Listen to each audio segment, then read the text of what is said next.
want to start by saying a few words about the horrific attacks in Belgium this morning.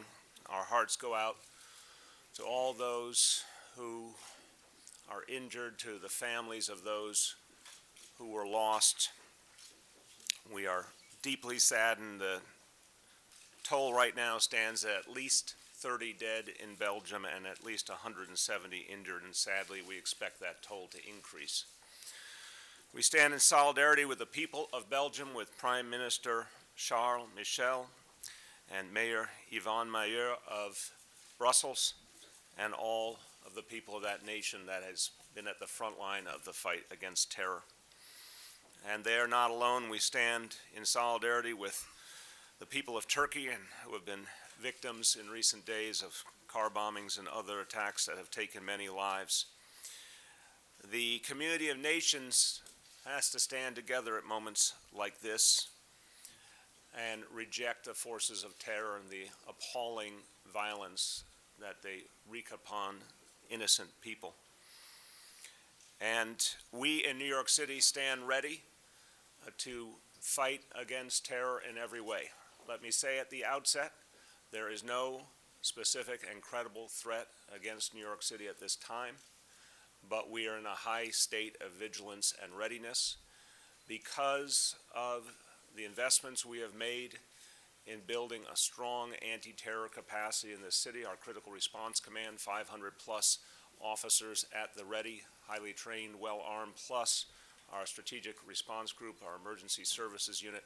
All these units were available this morning. Commissioner Bratton and his team will speak in a moment about the way they were deployed, but I want to commend the NYPD for immediately responding to the incidents in Belgium and putting additional capacity out at key sites around the city, and particularly in our subway system, to show people that they were safe and to make sure that we were ready to respond in all instances. So there was a tremendous amount of NYPD presence around our subway system, in particular, literally just hours after the attack, showing the speed and the agility with which the NYPD can move. We are working very closely with all our partners. You'll hear from a moment from the FBI leaders in this area, and we thank them as always for their extraordinary partnership. We've been working closely with the state and the Port Authority, given that these issues obviously affected the airport in Belgium. But all those preparations, all the effort that's being put into today to make sure people are safe, all the personnel that have been deployed should be another reminder to all New Yorkers that the NYPD and all our partners are keeping the people of this city safe, and therefore is a moment to remember that what the terrorists want is for us to change our ways. The terrorists want to undermine our democracy, they want to undermine our values, they want to see us in panic, and we refuse to be afraid, we refuse to change who we are. We are going to respond to their efforts to create chaos by showing them order, by showing our society functioning, our city functioning. And the NYPD is ensuring that everyone can go about their business safely. 35,000 members of the NYPD today, all acting as the victims of these attacks and their families, and to stand in solidarity with them. And over the next hours and days, we will keep the people updated as new developments occur, but expect to see extraordinary NYPD presence out over the coming days as a sign of our readiness to protect people at all times. Quickly in Spanish. Desde Nueva York enviamos nuestra más sentido pésame a las familias de todas las víctimas de los ataques terroristas en Bélgica, los ataques recientes en Turquía y todos los demás afectados por el terrorismo. En este momento no hay amenaza específica contra Nueva York, pero la policía ha reforzado la seguridad en toda la ciudad como medida de precaución. With that, I'd like to turn to Commissioner Bratton. He, in turn, will turn to the FBI leadership. I want to thank the Commissioner and his team for very effectively and speedily responding to the events of this morning. Commissioner Bratton. Thank you, Mr. Mayor.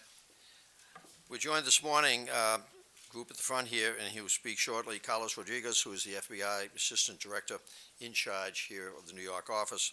Also, Carlos Fernandez, the FBI Special Agent in charge of our Joint Terrorism Task Force. So Carlos will come up and speak to some of the activities that the seamless operation we have between the federal agencies and the NYPD about what's happening there relative to it. We're fully employed this morning, deployed with our VSU capacity as well as our transit offices, so that we were able to, the timing of this event allowed us to hold over the morning tours of duty on all of those units. So we were able to literally double the amount of officers available to us this morning during the morning rush hour in our transit system. By coincidence, I had a breakfast meeting up in the Grand Central area this morning, took the train down, going through Grand Central Terminal, which is under the control of the state MTA, significant numbers of National Guard and MTA officers in that environment. And at the subway entrance, the main subway entrance, there were two of John Miller's counterterrorism CRC officers standing at that escalator. At the bottom of the escalator, there was a squad of transit officers doing bag inspections. Beyond the turnstile, a transit dog on patrol in that mezzanine, and then taking the express train down from Grand Central at Union Square Station. 4 SRG officers got onto the train, 2 in my car and 2 in an adjacent car. These are the officers equipped with the long guns, the helmets, etc. So I felt very secure from the movement from 14th Street down to the Brooklyn Bridge. At the Brooklyn Bridge station, getting off there at City Hall to come up to my office, looking across the platform for the Uptown train, there were additional SRG officers already getting ready to board the Uptown train. That degree of coverage will continue for the foreseeable future till we get a better idea of what transpired over there. That in terms of Diego Rodriguez is going to speak to issues of the coordination between our respective entities as I referenced, and then we'll have John Miller come up and update you on what we've been doing specifically this morning and going forward into the next several days. So with that, very close partner, Diego, if I could, please. Thanks, Commissioner. In light of the recent events overseas, the FBI here in New York continues to monitor intelligence and investigate threats as they come in. As always, we'll be ready to assist our local and our foreign law enforcement colleagues. The FBI New York Field Office is unaware of any specific credible threat to our area at this time. We remind the public not to let fear become disabling. Turn it into healthy awareness, folks. Counterterrorism is what you pay us to do. If you see something, please let us know so we can investigate it. We have dedicated operational squads to monitor any incoming threat reporting that affects the New York area, and we will continue to work with our law enforcement agencies, intelligence, and federal partners through our Joint Terrorism Task Force, the largest JTTF in the country here in New York, to protect this great city of ours. Thank you. Thank you. Thank you. He reminded me on that subway ride down this morning, that short subway ride, I want to thank our colleagues at the MTA for their public safety announcements. There were, coincidentally, there was a public safety announcement on the See Something, Say Something, which was very appropriate in light of this morning's issues in Belgium. Then there was a second public safety announcement about watching for your valuables, the concern we always have on the subway system relative to pickpocket activity. So just another example of the collaboration between all the respective entities focused on public safety. I'd like to bring up John Miller, who will update you on what transpired this morning in our response to what occurred to the events of this morning. John? Thank you, Commissioner. At 3:31 a.m. this morning, notifications came from the Counterterrorism Bureau's overnight watch desk that there had been attacks overseas that were in progress.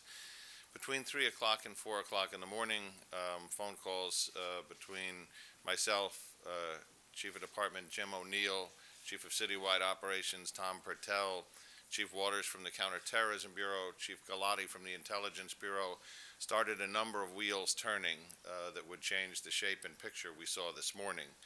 immediate decisions were made, even while information about the attacks in Belgium was still preliminary, to hold over the midnight to 8 shift of the Strategic Response Group, the SRG, as well as the Counterterrorism Bureau, CRC, or the Critical Response Group, and to redeploy them to posts that reflected increasing security in transit locations, transit hubs, and other high-profile locations for the rush hour.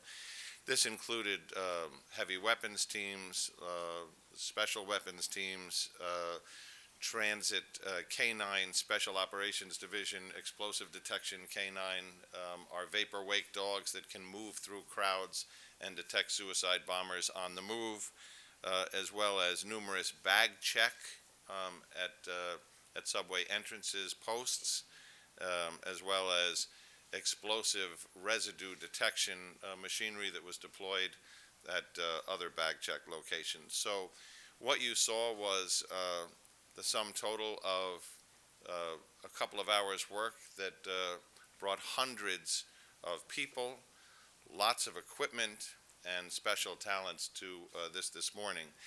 This isn't something that we started thinking about between 3 and 4 a.m. This is something we think about every minute of every day. We looked at the Charlie Hebdo attacks. We met with the police commissioner and the mayor, and we reshaped the counterterrorism response piece by developing the SRG and the CRC to complement the emergency service unit, to have citywide flying squads that with the ability to mobilize large numbers and deploy as we did this morning, working in concert with our transit bureau and all of this special equipment. We were also in touch with Diego Rodriguez and Carlos Fernandez from the JTTF, getting a feed of what information they were getting from Belgium so we could understand what were the training tactics and procedures that were used by the attackers at the scene, what we could learn from those in terms of how to enhance our deployment, as well as our foreign posts in London, in Interpol, in Paris, to see what they were gleaning from their sources.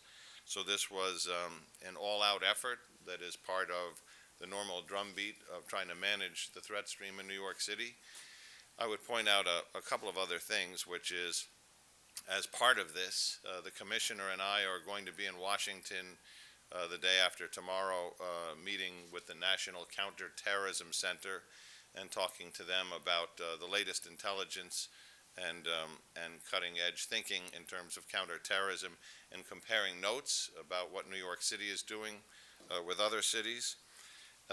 We're also planning a tabletop exercise within the next few days that is designed around a multiple location, multiple pronged attack scenario to test our incident command system based on what we've seen in Paris, what we saw this morning, and what we've seen in other places in the world.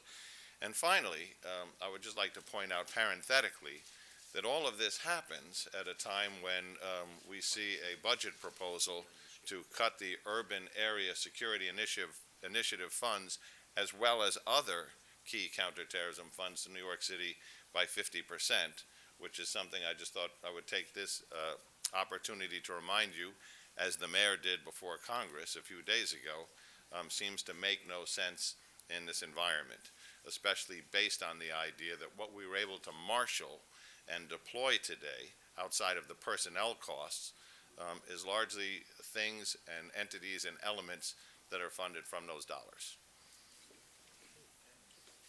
Taking questions on this terror issues right now? Yes. So we're going to take questions on this topic, and then after our colleagues from the FBI depart, we'll go back to the topics we were planning on talking about originally. Yes. Question for the FBI. Do you know of any, you guys been told of any U.S. victims? You know, there were some missionaries that put out a statement saying 3 missionaries were injured. You heard of any other U.S. As you can imagine, it's still preliminary and a lot of chaos still going on, so we're working with our legal attaché, who's the representative there, who's working with the host country to identify any U.S. Citizens there, and we have not heard any yet. Any idea of how many attackers here? Have you guys been told of any number? How many people may have been? It's very preliminary right now. We know there was 2, possibly 3, but again, it's too early to say. We're waiting for some more intelligence.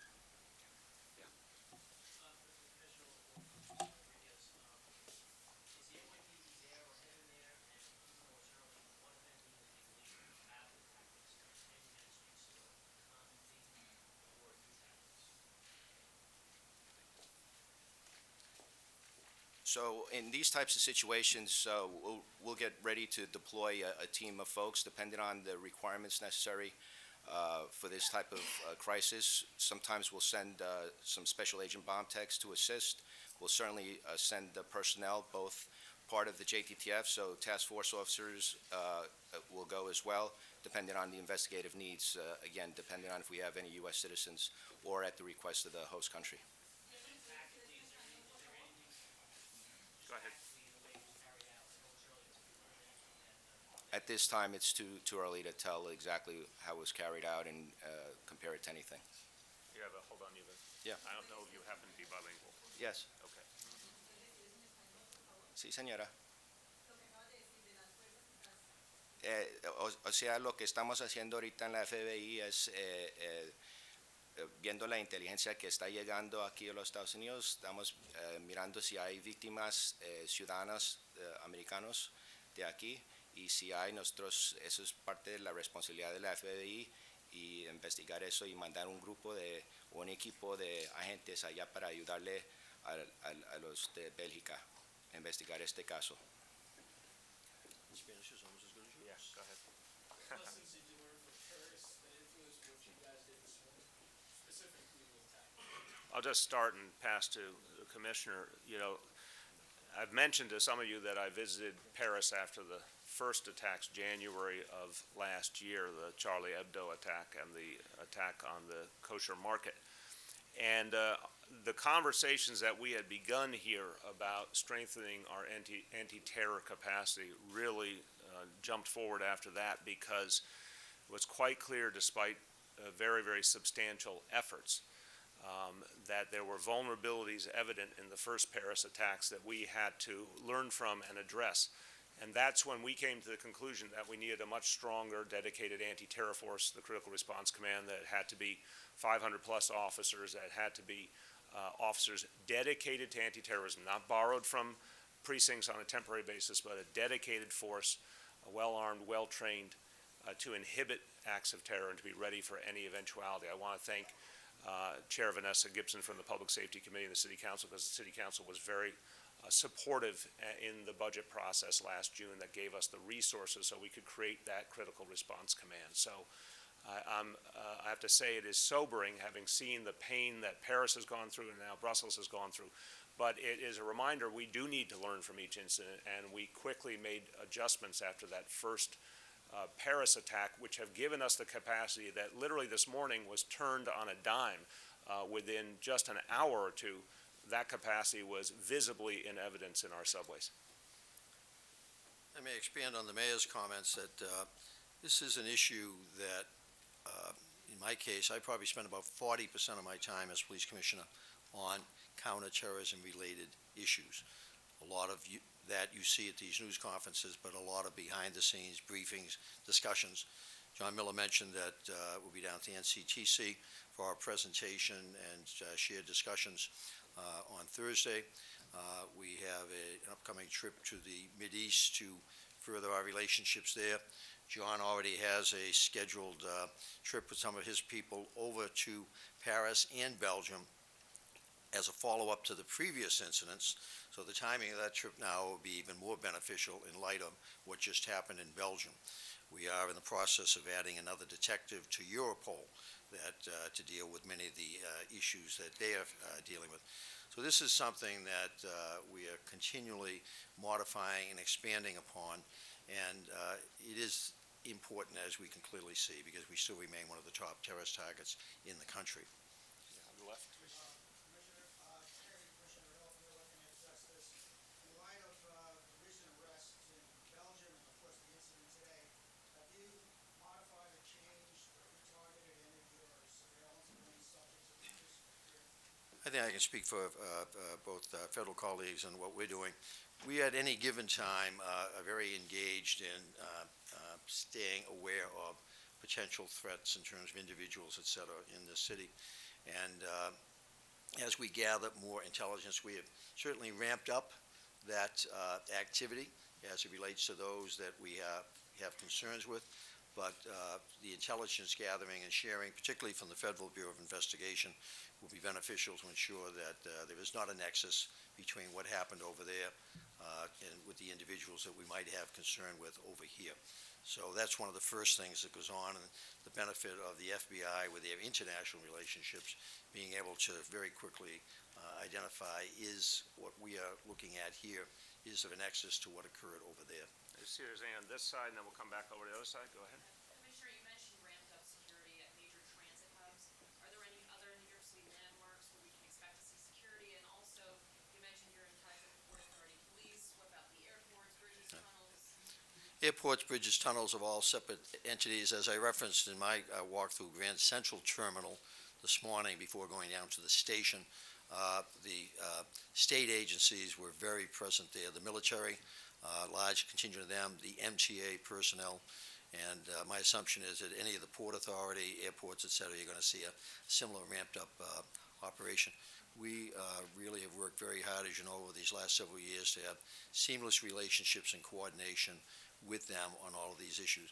As it relates to the events in Belgium and our response this morning, in addition to the transit system, that there are certain locations in the city, certainly anything having to do with an affiliation with the Belgian government. We have resources that are both visible as well as not as visible at all of those locations throughout the city. And once again, as the mayor pointed out, that we're fortunate that with the CRC, those people are operating 24 hours a day. So this morning, because of the happenstance, this occurred about an hour before our shift change. We were able to hold over the morning group, reinforce them with the day group for both SRG, CRC, ESU.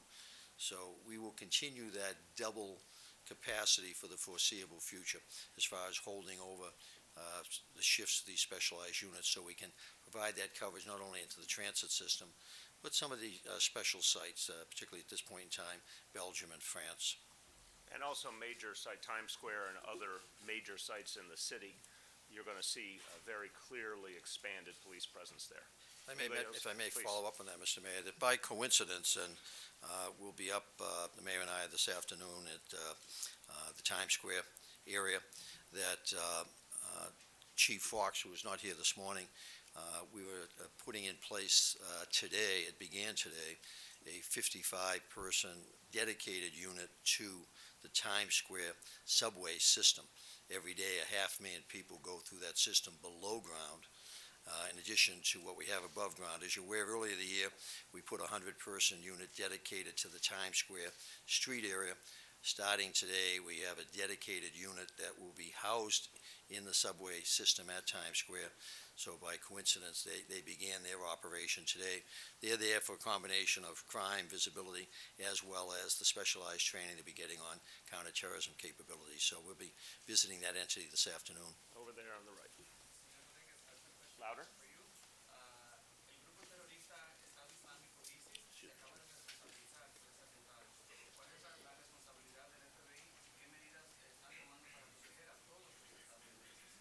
Pues si eso es verdad, yo no he oído eso ahorita del Estado Islámico, pero si es el caso, nosotros, como siempre hacemos y dijo el comisionador, trabajamos conjuntamente con el Grupo contra el Terrorismo, que la Policía de Nueva York es uno de los mejores participantes del grupo, y investigamos aquí todo lo que podemos investigar sobre los casos y sujetos que tenemos aquí, y si hay una relación con los Estados Unidos y con lo que pasó en Bélgica.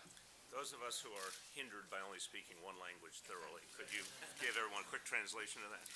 So basically, he mentioned that ISIS has claimed, which we have not confirmed yet that be the case, but in the event that it is, regardless of the fact, as the Commissioner had mentioned, we're going to continue to investigate this, work jointly in the Joint Terrorism Task Force to handle any type of nexus that might have a connection here to the States and any of our target investigations. I think we've just discussed, you mean in other cities outside? Well, he leads the New York area, so I think that's a Washington question, yes. For the Commissioner, you spoke about a lot of moving parts, obviously, a lot of the units were able to enter the mayor's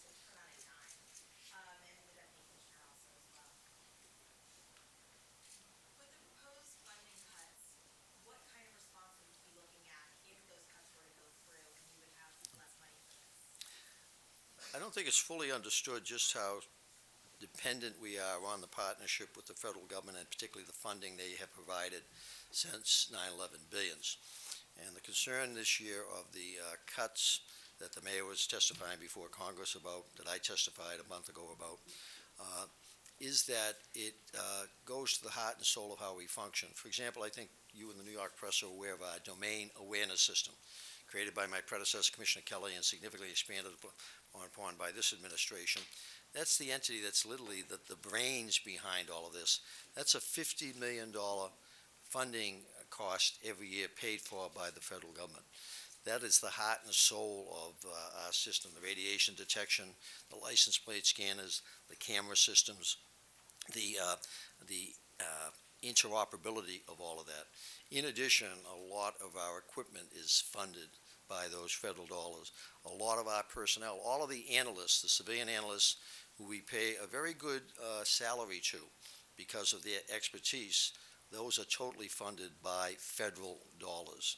So we will continue our discussions, and we will remain optimistic that, particularly in light of what's going on in the world today, that those cuts will be restored. But we will stay very focused on, as the mayor has prioritized, on making it known that these cuts can be very devastating if they were to occur.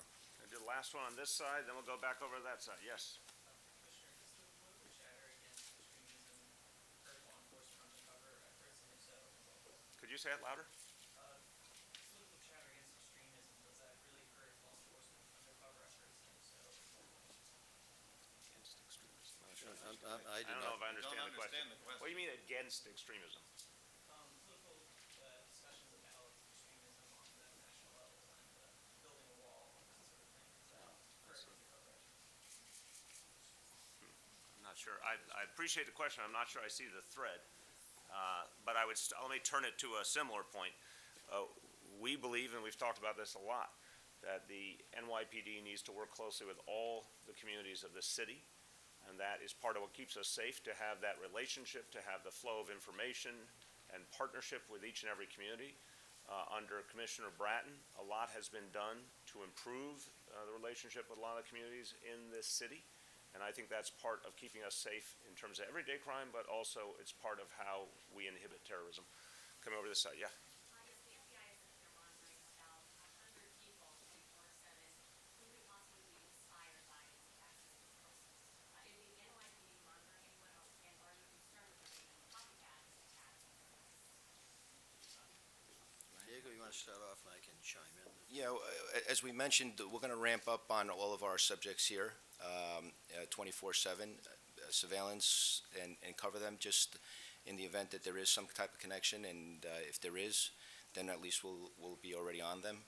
But again, it's too early to tell. We have to wait, and we're in a collection phase right now of intel coming in from Belgium through our legal attaché, who's working with the host country.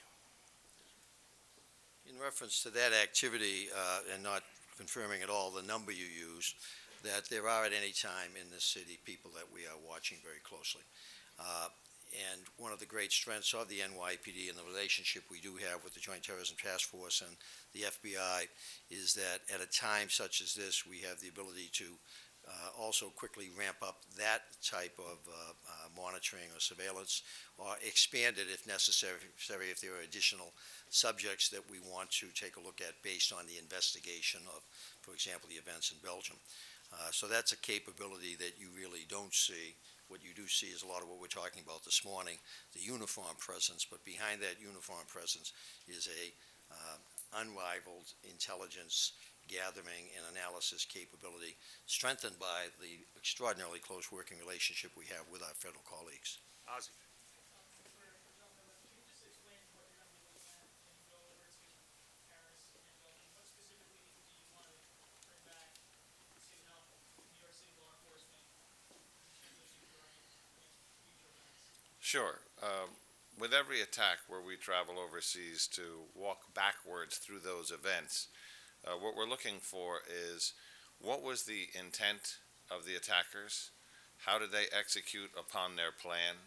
What challenges, if any, did they face? What did they do right? What did they do wrong?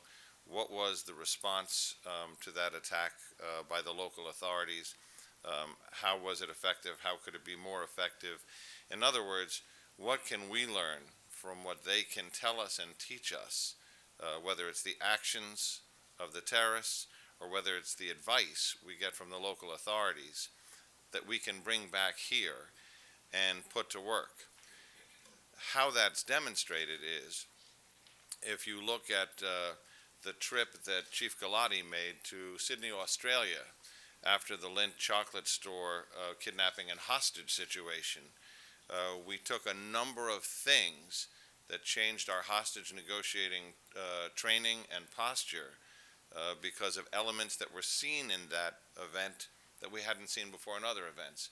When I traveled to Paris after the Charlie Hebdo attacks and the Jewish supermarket hostage situation, we took some of the tactics that were used by the terrorists and some of the advice we got from the police and put that to work here, developing countermeasures that ultimately resulted in the commissioner, the mayor, and the council authorizing the creation of the Critical Response Command, the enhancement of the SRG and its capabilities.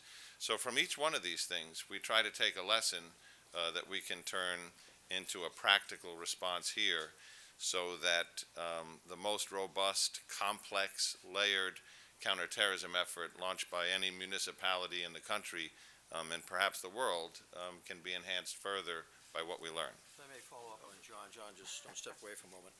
That John's talked about us going to where these events occurred overseas. What we also do is very vigorously encourage visits to New York. So over the last several months, we have had significant visits by particularly French law enforcement officials. And John can identify as recently as about a weekend ago, we had some of the top people in the French government here. About a month or so ago, we actually had a number of the people who were actively engaged in the most recent bombings in Paris, including the commanding officer of the SWAT team that led the assault on the music hall.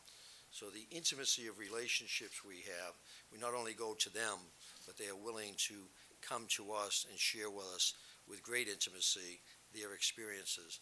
So John, if you can just relate some of the senior officials that have just been here just in the last couple of months, it's a constant exchange of information.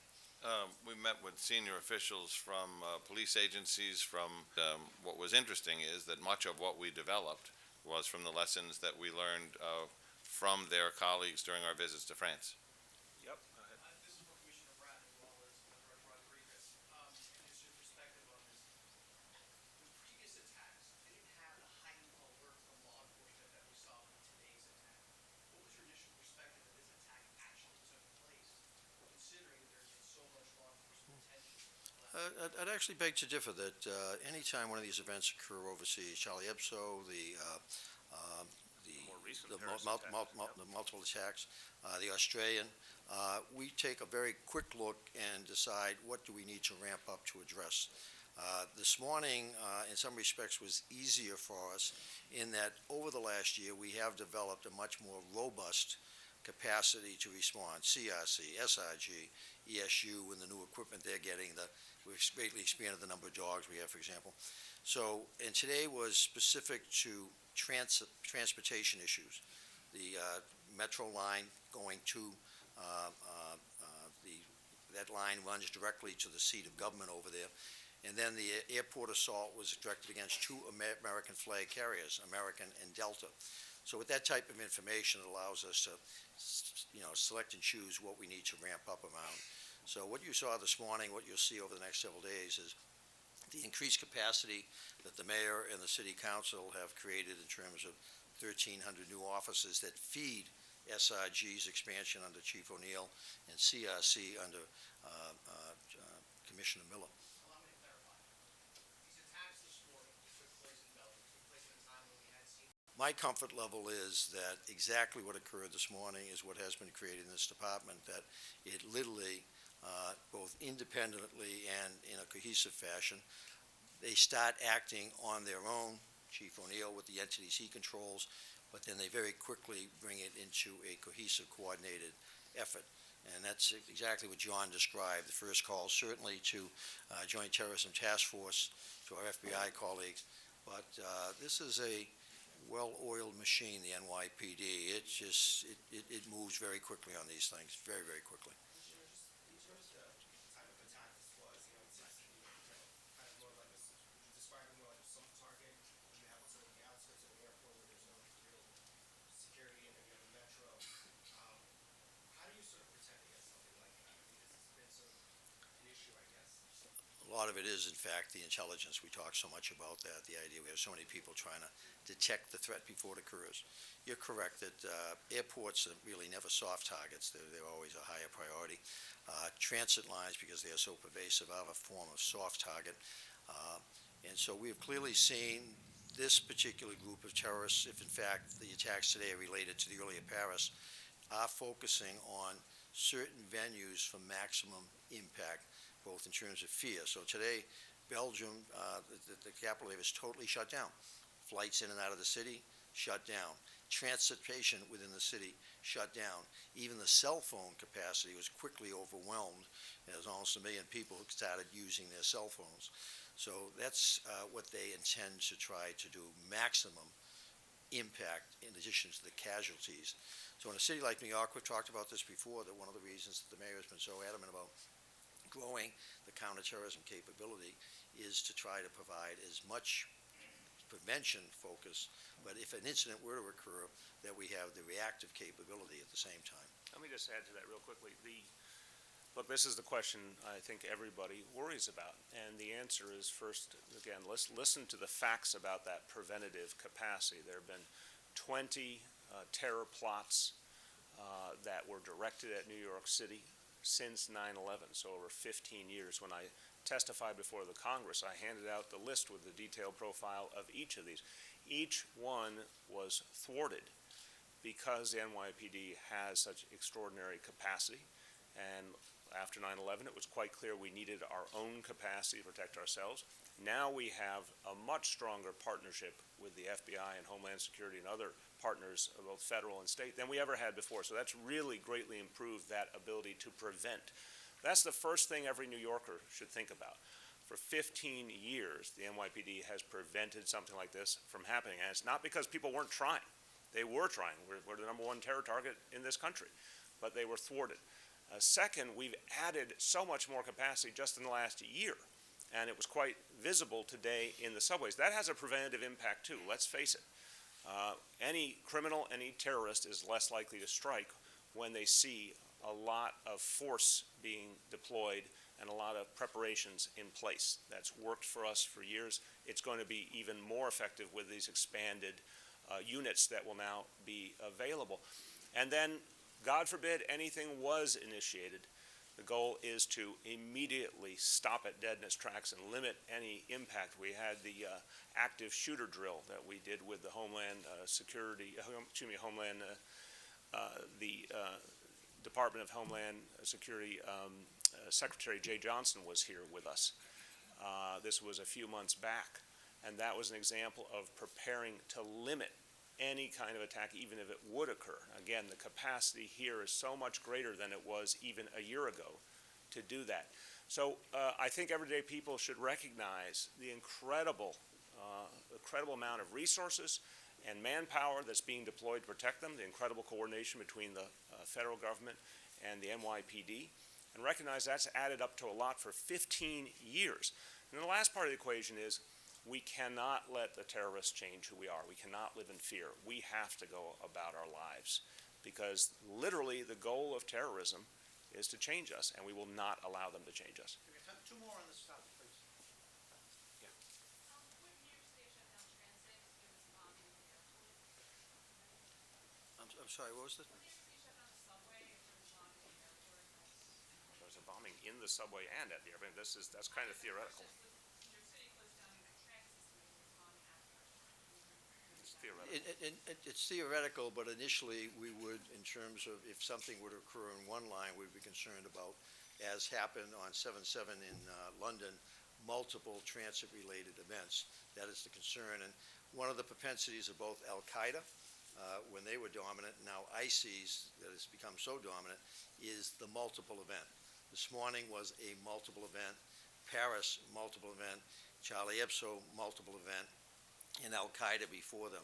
So you always err on the side of caution to shut down till you get a better sense of exactly what happened. Are there others out there? So that's, but again, it's done on a case-by-case basis, but better to err on the larger shutdown and then reduce it rather than start small and then, God forbid, you miss something. Yes, for John Miller. John, perhaps based on this attack or some of the most recent attacks, do you know about, or is there any new use of technology that we're seeing, and what does the department do to counter what you're utilizing? The most prevalent new use of technology, and as the mayor framed the idea that 20 attacks targeting New York City specifically, or plots originating here targeting other places, have been disrupted largely through the work of the Joint Terrorist Task Force, where the NYPD has a large stake with over 100 detectives, has been done through the use of legal process, whether it's the FISA courts or the federal courts in terms of grand juries and subpoenas. The technological development we're seeing is the increasing use of applications that have end-to-end encryption, many of which are free, many of which we are seeing come up in the latest terrorist attacks, where you can develop groups of between 1 and 200 people in a shared messaging system, where the message leaves encrypted, flies encrypted, and lands encrypted, and then self-destructs. That means your ability to intercept those, even with a lawful order, is impossible. That means your ability after the fact, so put yourself in the shoes of federal investigators in Belgium right now, to then learn what those apps and devices were, and then retrieve that information, is also nil. And this all folds into, beyond the applications, also the devices, and the discussion that's going on currently with Apple about whether that device, and if the industry follows, all devices, should be above judicial process or effectively warrant-proof. That is the technological challenge that we are facing in every investigation. Criminal investigations, from drug dealing to kidnapping, but particularly terrorist investigations where communications are extraordinarily important, not just to solve the case after the fact, but as was framed up here, the most important part of a terrorist investigation is to prevent the act before it happens. We're gonna pause just briefly here and let the FBI. Thank you very much. Leave. There you go, thank you. And we'll regroup 1 second there. Hey, Diego. Diego. Yeah. Take care, man. Thanks for Thanks again. Hey, folks. Reset. Yeah, and Dermot isn't in here. If Dermot were here, we really would need the buffet. Okay, so you're gonna start the next one, next question. Oh, you can have them put up the charts there, yeah. No, look at it. All right. All right, that's all right, just put them up, there'll be visuals later on.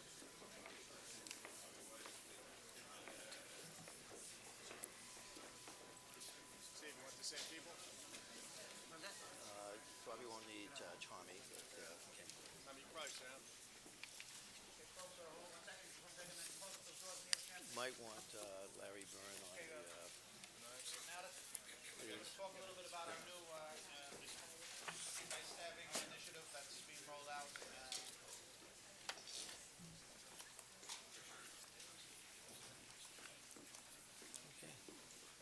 all set. Okay. Thank you. The original purpose of the press event this morning was to discuss the department's ongoing response to the recent series of incidents involving cutting, stabbing, slashings, the various terms that are used to describe events where crimes are committed using a cutting instrument. And what we'd like to do this morning is to update you on both what we've been doing as well as additional initiatives as we're going forward.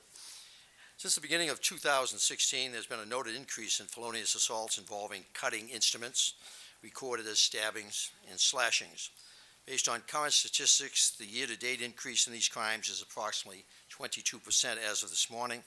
We've had 916 incidents, 492 of those are inside premises, 422 outside, with the majority being inside. 277, roughly one-third, are domestic related. This category of assault has increased at a time in which homicides have decreased this year by approximately 21% as of this morning, and shooting incidents have gone down approximately 14% over this same period. You're well aware in the media that your primary focus in years past has been on the homicide and shooting events in the city, but those events are now at historic lows, and right now it's trending continued decline. Prior to 1994, my last time as commissioner, most assaults, including those involving firearms, were classified under the general crime category of felonious assaults, the FBI 7 categories uniform crime reports. Back in the beginning of the Compstat era with the late great Jack Maple, he began tracking shootings. He tracked them as a special subcategory for ongoing record keeping, analytical purposes, as well as police prioritization. Over the years, the department further broke down these crimes to identify a number of associated factors, such as type of weapon, motive and victim, suspect relationship, and other data fields. Today, we are able to classify many of the shooting incidents according to various investigative criteria. You in the media are very familiar with this process. Due to the nature of gun violence, including both murders and non-fatal shootings, we are often successful in identifying motives such as gang or narcotics related, which assists detectives in the investigations of these crimes, including establishing of patterns, and in many cases, developing connections to other criminal activity. Clearly, there are cases where shooting incidents are isolated in nature. Furthermore, through forensic examination of ballistic evidence, which has increased dramatically the capabilities, as well as by tracing the origin of the firearms, we have been successful in further developing cases for prosecution and prevention of that crime. Until recently, stabbing and slashing incidents have not been tracked with the same level of classification as shootings. To a greater extent, these crimes have also been tracked under the more general category of felonious assault. Based on a broad historical analysis, it has generally been found that unlike shooting incidents, stabbings and slashings are more often the result of personal adverse encounters with strangers, disputes, street fights, or, as I've indicated, domestic incidents. Due to the recent increased focus on stabbing and slashing incidents, as they have gone up while other serious violent crime has been going down, the NYPD began to take a more analytical Compstat look at these crimes in an effort to determine and identify any factors that may assist in determining patterns and to develop possible strategies for dealing with them. We are revising some of our reporting procedures in an effort to more clearly capture certain details, including the defining of the types of weapons involved. In reviewing these crimes, our investigators look at a number of factors, including the who, when, and where of the individual incidents. In the case of shooting incidents, it's been determined that a number of these assaults can be traced to gang or narcotics activity. As I previously noted, it's been established that a significant amount of gun violence is committed by a core group of individuals, specifically known as crews or gangs. By targeting these individuals and their organizations through focused deterrence and precision enforcement, we have begun to clearly see success in reducing the amount of gun violence in the city. We continue to do this by focusing on the who aspect of the problem. However, in the case of the majority of stabbings and slashings, it does not appear at this time that any discernible core group of offenders exists to the extent as is often the case with gun violence. In other words, it's not gang-related, it's not organized crime fighting over control of narcotics trafficking. Thus, in attempting to identify any possible common denominators associated with the increased incidence of stabbings or slashings, we focus most closely on the when and where aspects of these reported crimes. Earlier this month, we announced some initiatives relating to the transit system, which has roughly about 2% of the stabbings that we've discussed this morning, including increased patrols, high visibility coverage, and coordination with our street-level patrol resources, significantly assisted with the new radio system that just recently went online. This was partially in response to the apparent public perception that the transit system was being plagued by a sudden epidemic of random attacks. As I referenced, in fact, just about 2% of stabbings and slashings this year have occurred within that environment. Nonetheless, since perception sometimes becomes reality, we've taken measures to address the issue and to endeavor to reassure the public. Further transit initiatives are being rolled out. Likewise, last week, we announced with the mayor an initiative together with the Department of Homeless Services through which the NYPD will assist in the security safety assessments of homeless shelters throughout the city to provide specialized training to DHS officers and security personnel. Again, since recent assaults associated with the self population have been highlighted, we established initiatives to address this issue. We estimate about 2 to 3% of the stabbings occur in those homeless shelter environments, including the domestic incidents, because the homeless population, as we clearly understand, a significant part of it are families. Now we are announcing this morning what amounts to a third phase of our approach to the current issues of stabbing, slashings in New York City, based on a preliminary review of where and when these incidents have been occurring and possible trends have been identified. The Mayor is going to make several remarks, and then Chief O'Neill is going to outline the third phase of the initiative we've been engaged in to reduce the stabbings and slashings in the city. Mr. Mayor. Thank you very much, Commissioner. And Commissioner, I'm going to amplify some of your remarks, and I think it's important to understand from the beginning that New York City has become a safer place over more than 20 years because over 20 years ago, Bill Bratton and Jack Maple and some other very determined and visionary individuals got together and said that CompStat would change the way we think about things. And it is the core of why we have become consistently safer over 20 plus years. So the big message today is we're going to apply what has worked consistently from CompStat to the question of stabbing and slashings. We're going to take the same exact approach that has worked year in and year out, has allowed us to eradicate any number of problems that were seemingly much greater than what we're confronting now, and we're going to apply them to this challenge. And that is an indication of the fact that the NYPD does not rest on its laurels. When we see a new problem, we go after it and we apply new approaches. So we will be responding aggressively to the uptick in stabbings and slashings, and the way we'll do it is the way we've always done it, through precision policing, through very specific strategies that go right at the specific facts of the problem. Now, I want to thank all the leadership of the NYPD who are here, who are really true believers in this kind of strategic approach and who have proved its work. I also wanted to thank the chair of the Public Safety Committee in the City Council. I referenced her earlier, Vanessa Gibson, for her consistent support of the NYPD and helping us get the resources we need to continue improving policing in this city. As Commissioner said, murders are down approximately 21% year to date so far. Shootings down approximately 14% year to date. What a credit to the men and women of the NYPD. Even after very impressive years in 2014, 2015, they continue to drive down the most violent crimes. But we need to get at this new challenge using CompStat, using everything we know. And the parallel the Commissioner made is so important. We knew with shootings that the central problem was violent gang members. We were able to address resources at them and make a change. The situation with knife crimes is more complex and more subtle. So what the NYPD is doing is looking very carefully at when these crimes occur and where they occur. Since there isn't a specific pattern, such as a set of gangs involved, we have to look at a different set of information to find out how to disrupt this kind of crime.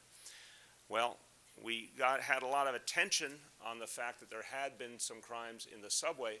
I want to credit all the men and women of the NYPD who have participated in the surge that we've done in the subways, that additional patrol strength everyone's seen. Well, it's made a real impact. But even at the high point, the number of slashings and stabbings in the subway was low in terms of the citywide dynamic, 2.2%. We've obviously heard about some of the very tragic incidents in the homeless shelters, and I want to thank the NYPD for the exceptional work they're doing now to rework the approach to security in our shelters, provide a whole new template for how we'll go about security, and to train our city peace officers in those shelters. What we need to focus on is some of the other areas that haven't gotten as much attention, and this important statistic that 23% of stabbing and slashing crimes occur between 7 p.m. and 4 a.m. on Friday and Saturday nights. So they occur at a point in the week when an unusual number of people are out, and unfortunately, many of them are under the influence of alcohol and drugs. It also points to the specific problem of people getting into altercations and disagreements, particularly around nightlife, and that can mean legal nightclubs. It can also mean illegal nightclubs and illegal social clubs. So we'll be increasing patrols in those areas, focusing on how to make sure legal nightclubs are doing all they should to help us keep their patrons safe, and doing more to shut down illegal nightclubs and illegal social clubs. As I've been out in neighborhoods around the city, particularly at town hall meetings, the issue of illegal social clubs often comes up. And one thing that is striking is already the new neighborhood policing approach, and I want to praise Chief O'Neill for the leadership he's providing. Our neighborhood coordination officers are already having a very big impact on finding and shutting down illegal social clubs, because they're getting a much greater flow of information from community members. They're helping to indicate where these clubs are and helping the police to take quick action to shut them down. So we'll be focusing on each and every one of these focal points. And I would urge all New Yorkers to bet that the NYPD will find a way to undermine the kind of trends we've seen and go right at the problems with stabbings and slashings in all these locations. They have done it before, they will do it again. Quickly in Spanish, Nueva York es la ciudad grande más segura de nuestra nación. Pero queremos que sea aún más segura. Por eso me complace anunciar que estamos dando pasos estratégicos para enfrentar los crímenes con armas blancas en el transporte público, albergues y cerca de clubes nocturnos. Seguimos trabajando cada día para mantener seguros a todos los neoyorquinos. With that, I want to bring up Chief O'Neill and again thank him for the results we're already seeing with the neighborhood policing strategy and the way he is using CompStat to great effect to focus on these new realities. Chief O'Neill. Thank you, Mr. Mayor. Good afternoon, everyone. So as the mayor and the commissioner mentioned, we are moving forward with getting our arms around this. Like they said, shootings and homicides are a different animal. That's something that we're absolutely incredible at. If you see the numbers this year, they're really moving in the right direction. And at any time we identify a problem in New York City, the New York City Police Department is quick to adapt and evolve and move forward and handle that crime. That's how we keep crime low in the city. So today we're announcing an initiative. It's an evolution of a previous initiative. When I was a precinct commander, Tommy Galati, Chief Galati, was a precinct commander also. Operation Cutting Edge, and I'll go into the specifics of what Cutting Edge is. It's a multifaceted approach at reducing incidents of stabbings and slashings. And it begins, God bless you.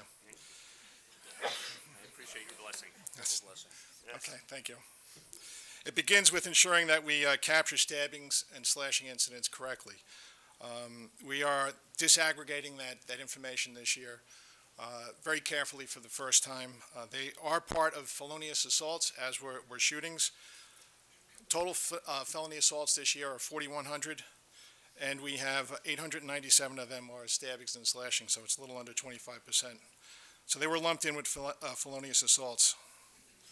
So now we're changing our complaint reports to make sure that we capture all the information that we need and put together subcategories and figure out better ways to track and prevent such incidents. And as the commissioner mentioned, back in the 90s, we broke shootings out as a separate category and look at the success we had there. So this will enable us to better track incidents and ultimately realize the historic drops that we had in shootings and homicides, and we'll see that with stabbings and slashings. We did that through precision policing and targeted enforcement. And that's what we're doing now with stabbings and slashings. And the CompStat process that Dermot and I do and Chief Boyce, we do it every Thursday morning. We look at the who, when, where of shootings and homicides, and now we're going to do that with stabbings and slashings. And as the commissioner mentioned, a lot of shootings and stabbings are gangs and crews. With shootings and homicides, a lot of that is gangs and crews. With stabbings and slashings, it's not nearly as defined a group. But we do know the when and the where, and that's very apparent. Our analysis so far has shown that there's an inordinate number of stabbings and slashings, and about 1/5 of all the incidents occur late on Friday night into Saturday morning and Saturday night into Sunday mornings. So that's between about 7 p.m. and 4 a.m. on Fridays and Saturdays. We've also found that approximately 60% of all stabbings and slashing incidents occur indoors, which makes about 40% of those incidents visible by patrol. About 30% of all incidents are domestic related. In fact, we're up 45 domestic incidents since this time last year. I'll give you the raw numbers. 277 this year versus 232 last year, about 19%, but we're also up dramatically in arrests in those domestic incidents. We're up 19%, or plus 43. 2.9% of these incidents occur in shelters. The mayor and the police commissioner spoke about what we're doing with shelters. We're sending an assessment team over there, and we'll be retraining DHS police officers. And about 2% of all those incidents occur in transit. And then, as we explained over at Livingston Street the other day, what we're doing about transit. So we're constantly addressing the reality of where crime occurs as well as the perception, and because it's paramount that everybody in the city feels safe and actually are safe. Compiling these numbers and doing this type of analysis is a constant fluid exercise. About half of all stabbings and slashing incidents so far this year have resulted in arrest. And as I mentioned, the DV arrest rate is much higher. And we have incredible investigations by our Detective Bureau and constant follow-ups by our 5 district attorneys' offices that will continue on the remainder of those cases where there's not an arrest yet. Our analysis has also found that a great deal of stabbing and slashing incidents occur in and around locations where alcohol is consumed, as the mayor mentioned. So what does that mean? Clubs, bars, legal and illegal, licensed and unlicensed after-hours locations. These are all places of concerns for us. As a matter of fact, our FYOs, John Miller's people, are working to identify the most problematic clubs in the city in coordination with our Patrol Service Bureau. So what are we doing about it? Again, it's a multi-pronged approach. Beginning with our Patrol Services Bureau, officers are conducting more directed patrols at nightlife spots. It's important to have that uniform presence, specifically at the places where we identify the most problematic. And our enforcement efforts will also be increasing. So that'd be traffic stops, DWI checkpoints by highway. Also, we're going to be utilizing the strategic response group in this effort. We're also increasing our focus not only on illegal clubs, but on violations that may be occurring at legal establishments too. To that end, Bobby Boyce's vice and gang units will be taking more action, along with our legal bureau and our civil enforcement unit, and we'll work increasingly to identify persistent violators and shut them down when necessary. And that's not to say there are so many clubs and bars and restaurants in the city, and as part of the nightlife in New York City, we're looking to find out the problematic locations. We're not looking to go after everybody. We're looking to identify the areas where are consistent problems. We'll also be conducting march operations. That's a multi-agency response to community hotspots with our partners, such as SLA and DOH.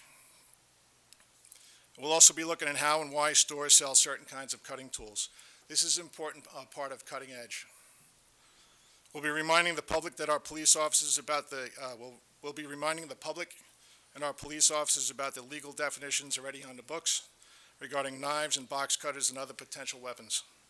Namely, what is legal and illegal to possess? And if you have questions after I'm done, Larry Byrne will answer those questions. And where and when you're allowed to use, display, or carry certain items on your person. And as you know, when it comes to incidents inside homeless shelters, last week we announced plans to create an assessment team that will analyze security at shelters and provide training to all officers and supervisors that work for the Department of Homeless Services.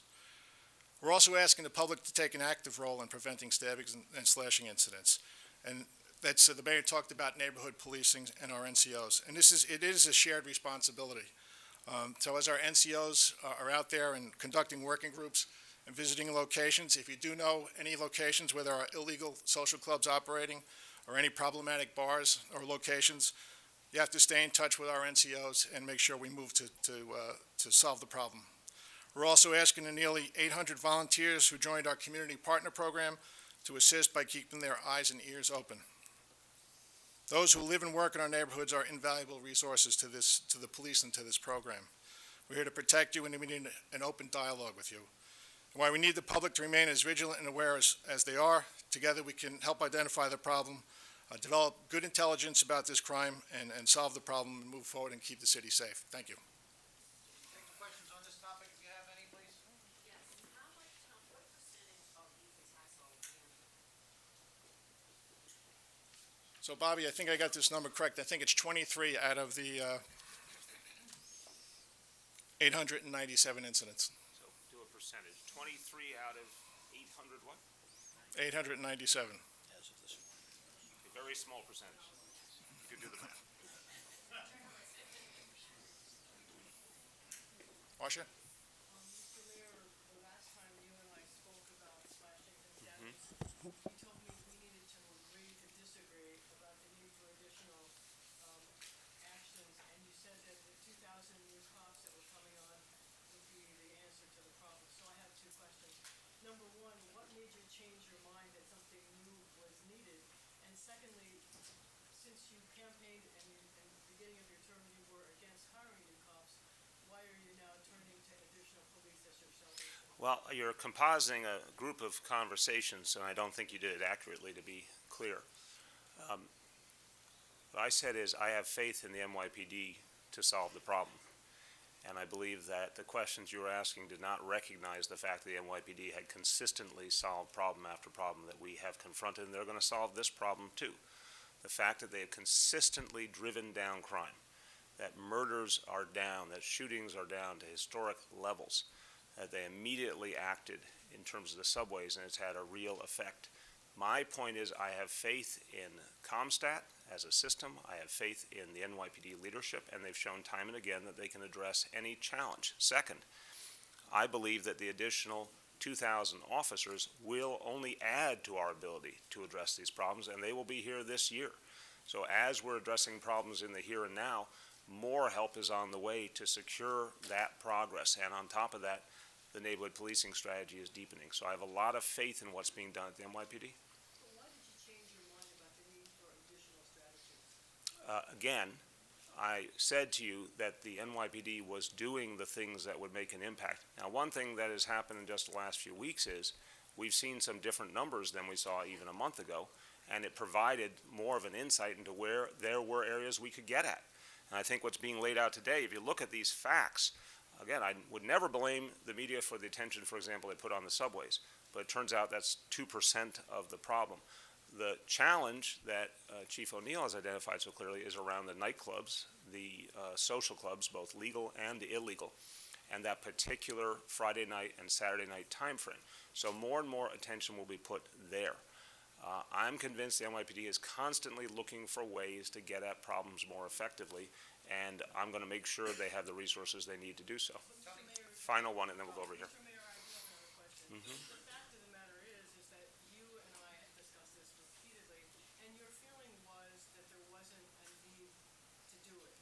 There wasn't a need to change. And I'm wondering, and I think that your sense was that the media was making more of it than it was, and that it was a perception problem as opposed to an actual problem. So my question is, what made you change your mind? Again, Marcia, respectfully, I'm not going to allow anyone to put words in my mouth. I didn't change my mind. I believe the NYPD was on the right track before. I believe they're on the right track now. Commissioner Bratton, you're a big proponent, or at least very interested in predictive policing. Are these measures being implemented today that Chief O'Neill indicated, targeting the clubs, certain hours, legal clubs, illegal clubs?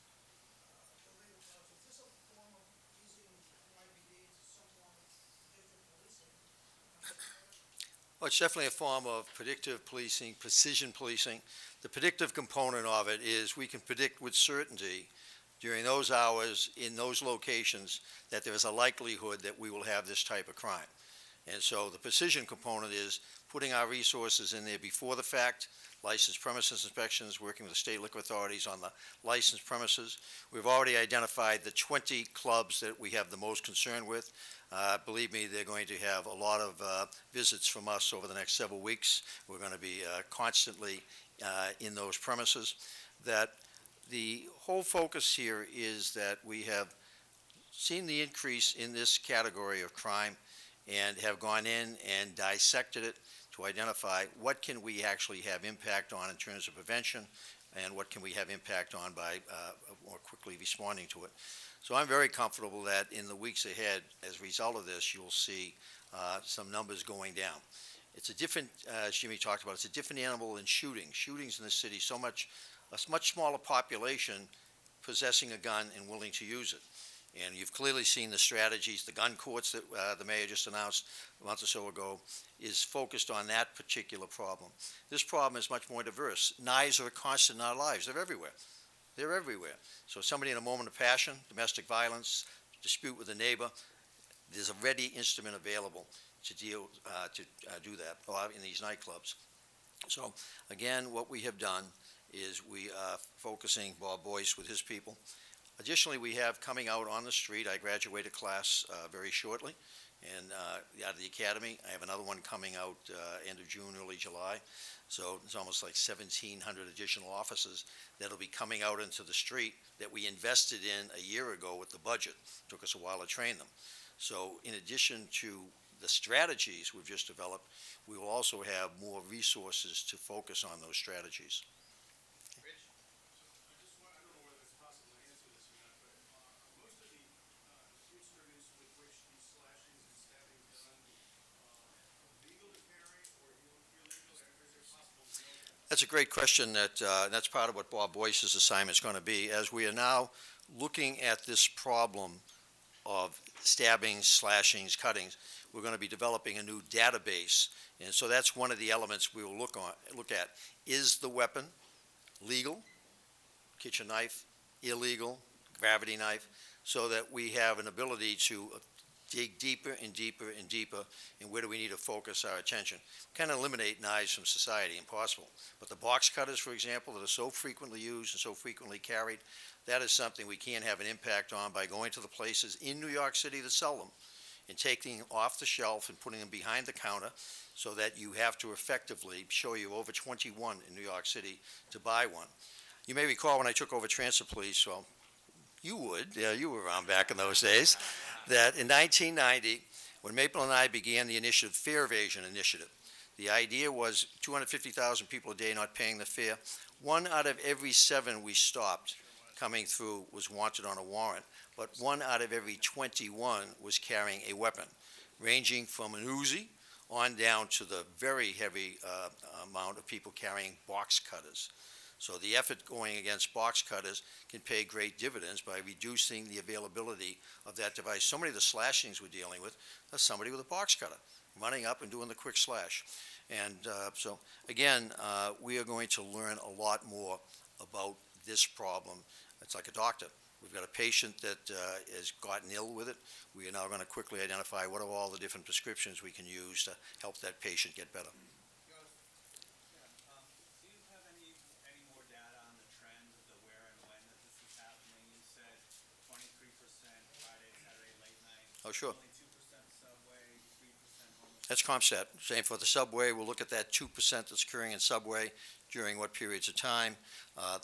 We've already identified 20 clubs, licensed premises that have had a significant portion of the problem we're looking at. That's what CompStat's all about, the idea of drilling down in a very precise way and then focusing attention on what are the principal sources of the problem. Do you have any major hot spots or times other than the We just identified that. We've got 20 clubs. We've got the 23% of the crime that occurs around those clubs, the 30-some-odd% that's domestic violence. So, no, that's the drill down. We're already doing that. Just to add to that, as I mentioned, 40% of them are visible by patrol, but that other 60% doesn't mean we can't do anything about it. A lot of that's domestic violence, and we're going to be using our NCOs and sector cops to make additional visits in adding on to what our domestic violence officers do already.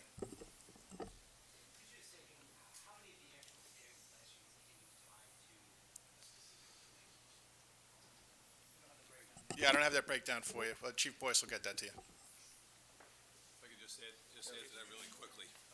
One of the reasons that almost 25% of our stabbings happen on Friday, Saturday night is alcohol.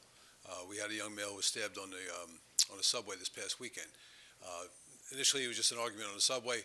We drilled down on it as we build our database and our information. We find out he was drinking all night in Manhattan, and he was obviously obnoxious. We had 2 triple stabbings this weekend at restaurants. What we thought were restaurants were actually not. They were nightclubs. So we went in there. We've seen evidence of over-serving. We've made arrests on all of them, and we'll go forward. We had another arrest with 5 people stabbed on the Upper West Side. Went into there, it was a gambling club. So that's the type of intel we're trying to build into so we respond more correctly. Take 2 more, please, we need to wrap. Bravo. Chief Woods, Chief, That's fast. stabbing suspect was from Sayville, New Jersey. Sure. Where is he now, and has he said anything regarding He's a very disturbed young man. He had 20 prior arrests. His name is Gregory Alford. He lived in Brooklyn on Clarendon Road where he stabbed that young lady. That is his picture over there, just to show you how well my sketch artists are. That's what we were working on at the time. We identified him from a fingerprint on the bag, and we got the hit this Saturday. I was called. We sent Tina over to his mother's house in Sayreville, New Jersey, and there he was. She actually saw it on TV when we put it out, and she surrendered him to the Sayreville police. So right now, we're going to bring him back to New York. Believe he's still in New Jersey right now. He has 20 priors, a lot of assaults in psychiatric centers by punching people. This particular assault was, and it goes to a lot of things we're talking about today, he had bought paring knives, kitchen knives, in a package that we recovered. That's where we got the print from. And he said he was going to stab people in the street. He specifically identified this woman because she was white. He gave that statement to us. So we're carrying it as a hate crime right now. But clearly he is a disturbed man. He has 21 prior aided reports for psychiatric problems with the police. So he should never have been out on the street. We'll go forward with that investigation, make sure the Brooklyn DA knows about it. Could you give just a working definition for a layman about the kind of knife that is legal to carry, the kind of knife that It'll be very brief because the intimacy of this is extraordinary. A lot of different rules and laws, as the commissioner said. Basically, it's illegal in New York to carry any knife with a blade over 4 inches, whether it folds or it's long. 4 inches or longer, illegal to carry it outside the home or the residence. Displaying any knife on your belt, taking it out with a blade of any length is illegal. Box cutters, all stores selling box cutters have to have them locked behind the counter.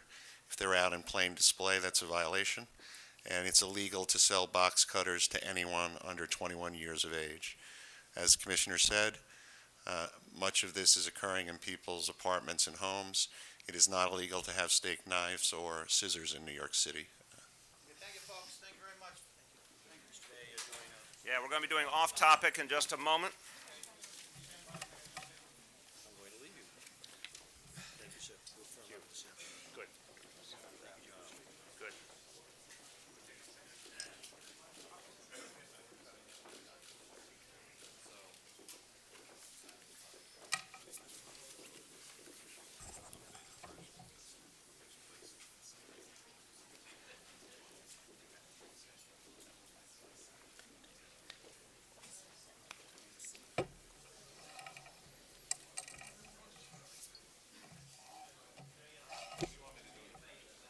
Okay, Miller, you're standing, yeah, I'd like to see that, Miller.